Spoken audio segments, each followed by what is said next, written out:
Le dernier quart d'heure de Smart Bourse, chaque soir, c'est le quart d'heure thématique. Le thème ce soir, c'est celui des actions européennes et du bon début d'année des actions européennes. Nous en parlons avec Roland Caloyan, responsable de la stratégie action européenne de Société Générale CIB. Bonsoir Roland. Bonsoir Grégoire. Effectivement, séquence intéressante. Alors je ne sais pas de quand on la date précisément. C'est vrai que souvent on regarde les compteurs depuis le 1er janvier, c'est-à-dire sur quoi 4 semaines de l'année aujourd'hui. J'ai du mal à parler de surperformance des actions européennes.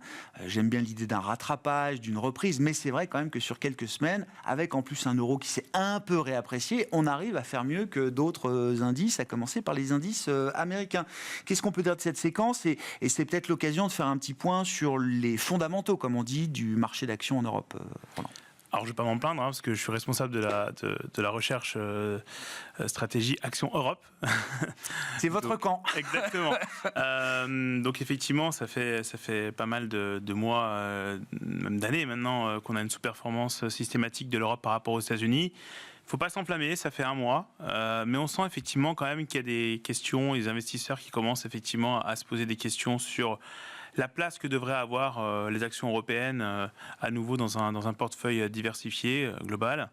C'est vrai qu'on aime bien remettre les compteurs à zéro au 1er janvier.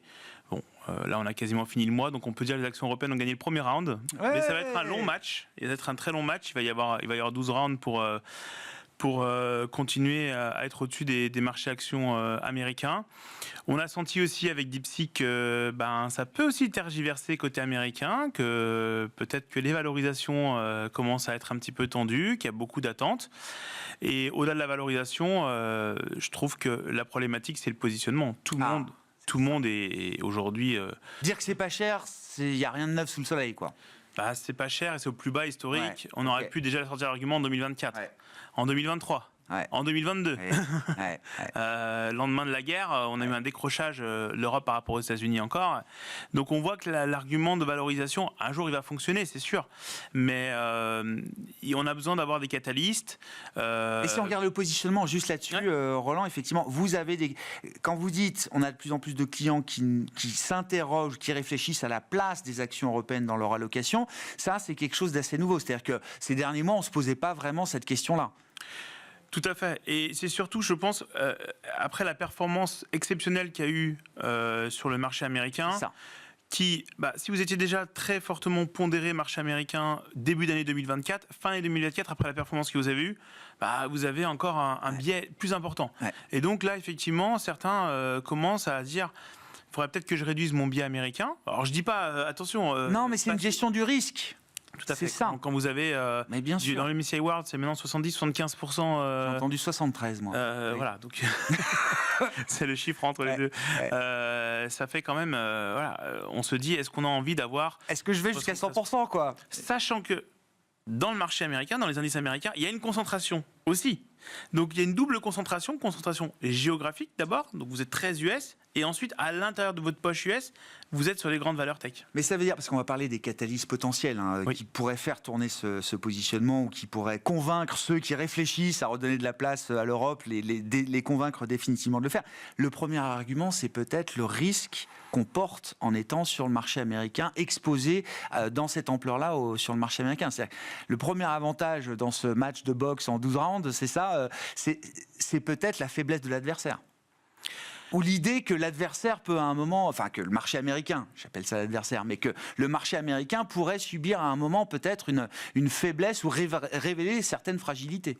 Si on prend, si 2025 c'est copier-coller de 2024, d'accord, la croissance des BPA en Europe, on est en train d'avoir le dernier trimestre, donc c'est pas le dernier chiffre, pour l'instant sur les 3 trimestres publiés, c'est 1%. Aux États-Unis, c'est 10%. Donc, je veux dire que les valorisations ensuite reflètent cet écart de croissance, qui est quand même normal, important. Donc, oui, effectivement, l'écart devrait continuer à se creuser. Maintenant, il faut se poser aussi des questions. Est-ce que les États-Unis vont continuer à délivrer une croissance aussi forte ? Ça, c'est le premier point. Est-ce que l'Europe peut aussi surprendre ? Et puis, sur les valorisations, moi, je pense que il va y avoir à un moment une recherche de diversification. Les investisseurs ne peuvent pas rester avec des portefeuilles qui sont aussi tilté exactement US. Alors, attention, parce que là, du coup, l'Europe peut être aussi en concurrence avec une place asiatique. Le Japon, on sait que c'est value aussi. La Chine a eu une très forte correction, la Corée, etc. Donc, on a effectivement des marchés en Asie qui peuvent aussi, pour un investisseur global, offrir de la diversification. Exactement. Très clair. Bon, si on regarde l'Europe, justement, quels peuvent être les catalyseurs en provenance de l'Europe qui pourraient participer à rebalancer un petit peu ces portefeuilles? Alors le premier, il est sur le continent européen, donc il faut en parler, parce que je pense aussi que c'est une des raisons pour lesquelles les investisseurs internationaux en particulier sont retirés de l'Europe, c'est évidemment la guerre entre l'Ukraine et la Russie. Bon, là, on n'a absolument aucune certitude, mais Donald Trump, candidat, nous avait dit qu'il résoudrait le conflit en 24 heures. Après, il a fait un peu marche arrière en 6 mois.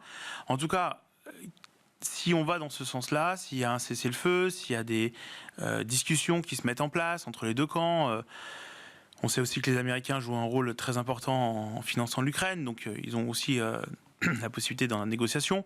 Ça est vraiment, je pense que ça pourrait aider effectivement des réallocations vers l'Europe. Vous n'allez pas avoir une exposition très forte à une région dans le monde. C'est vrai que nous, on regarde avec des yeux d'Européens, mais si vous vous mettez à la place d'un Américain ou à la place d'un grand fonds en Asie, vous ne prenez pas le risque d'avoir une trop forte exposition à l'Europe avec... ne serait-ce que parce qu'il y a ce conflit de haute intensité qui dure depuis plus de 2 ans maintenant. Exactement. Bon, première, première étape ou première hurdle, première haie à franchir, effectivement, la prime de risque géopolitique qui pourrait peut-être se dégonfler un petit peu. Qu'est-ce qu'on a d'autre comme catalyste potentiel devant nous, Roland? Après, je regarderai, quand je regarde un petit peu ce qui a souffert sur 2024, en particulier dans les résultats, je vois beaucoup de secteurs, le luxe, la chimie, l'automobile, quelques industries, évidemment métaux et mines, qui sont en lien avec la Chine. Et la Chine, c'est évidemment très important, l'économie chinoise, la demande chinoise, le consommateur chinois pour les entreprises européennes. Et là, de ce point de vue-là, on voit effectivement qu'il y a un problème structurel en Chine, des risques déflationnistes. Il y a eu déjà des annonces qui ont été faites. Visiblement, en tout cas, on n'a pas l'ordre de grandeur, c'était pas très clair, c'est pas assez pour rassurer complètement les marchés.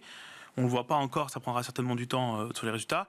Moi, je pense que ce qui peut se passer, si la Chine vient avec un bazooka, un plan très, très important de relance de son économie, de soutien de son consommateur.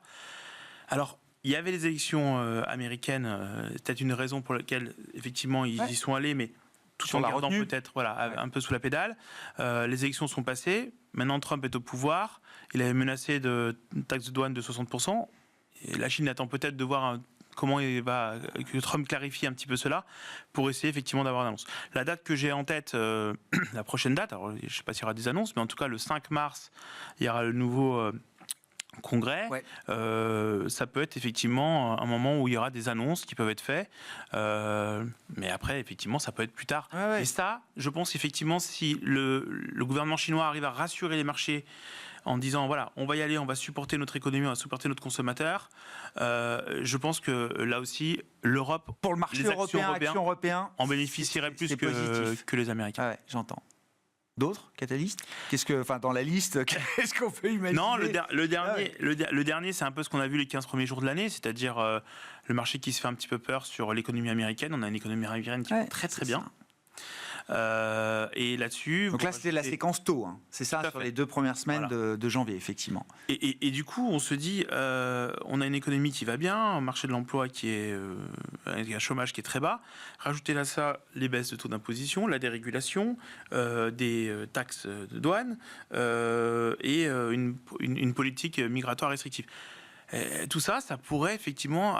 le risque de surchauffe, quoi. Surchauffe ou de crainte d'inflation. Donc là, effectivement, les attentes, on n'a pas besoin d'avoir Powell qui parle, même les attentes sur la Fed à moyen terme peuvent changer. Les taux peuvent effectivement remonter. C'est un risque. Je ne dis pas que c'est le scénario central, mais c'est un risque. Ce qu'on a vu les 15 premiers jours de l'année. Ce qu'on a vu aussi fin 2022, quand le Nasdaq avait fortement décroché, parce qu'on a des valeurs à duration longue, des valeurs de croissance.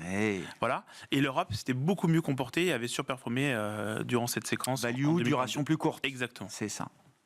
Bon, terminons sur DeepSeek. Est-ce que c'est bon ou mauvais pour l'Europe? Le patron d'ASML, Christophe Fouquet, dit que tout ce qui fait baisser le coût de l'IA, c'est très bon pour lui. Alors effectivement, je pense que là où ça peut être bon si on regarde vraiment d'un point de vue US-Europe, je pense que déjà c'est vrai qu'il y avait tendance de la part des investisseurs à aller que sur les US pour jouer l'intelligence artificielle. Là on se dit si les Chinois l'ont fait, peut-être demain les Européens vont arriver avec aussi des solutions. Ça c'est le premier point. Le deuxième point, c'est qu'effectivement ça a amené un coup de pression sur certaines entreprises, en tout cas certaines parties de l'intelligence artificielle, en particulier les semi-conducteurs, etc., aux États-Unis. Et puis, je pense que comme ça a créé un peu d'incertitude, on se dit effectivement que peut-être que l'histoire qu'on nous a vendue sur l'intelligence artificielle et sur les grandes valeurs américaines est peut-être un peu moins certaine que ce qu'on avait en tête. Donc ça peut-être mettre un peu plus en tout cas une prime de risque un peu plus élevée sur cette légèrement. Ça rejoint le point, l'idée qu'il y a peut-être des fragilités dans le marché américain qui méritent une prime de risque qui n'existe pas ou qui n'existait pas jusqu'à présent, quoi. Et après, la tech européenne, c'est quoi? Globalement, c'est deux entreprises. ASML, SAP. Voilà. Elles sont plutôt. Les deux vont bien. Hein, voilà. Les deux, a priori, ne sont pas confrontés en direct avec DeepSeek. Non. Donc ça, c'est effectivement un point intéressant. Mais juste sur DeepSeek, attendons de voir les résultats des entreprises américaines, parce que c'est vrai que une news en chassant une autre, si elles arrivent avec des résultats impressionnants, on sera vite passé à autre chose. Microsoft, on verra, c'est ce soir. N'imagine pas que le business model de Microsoft ne va pas s'effondrer parce que DeepSeek ou une autre IA d'ailleurs arriverait sur le marché en baissant les coûts, même si c'est par 25. On suivra ça ce soir. La séquence de résultats ne fait que commencer. Merci beaucoup Roland. Roland Caloyan qui est avec nous pour évoquer ces marchés européens et cette stratégie action européenne. Vous en êtes le responsable chez Société Générale CIP.